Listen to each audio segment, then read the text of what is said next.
ब्रह्ममुरारिसुरार्चितलिङ्गं निर्मलभासितशोभितलिङ्गम्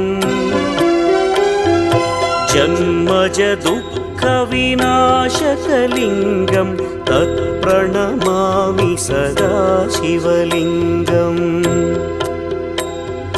देवमुनिप्रवरार्चितलिङ्गं कामदहन करुणाकरलिङ्गम् रावणदर्पविनाशकलिङ्गं तत्प्रणमामि सदा शिवलिङ्गम्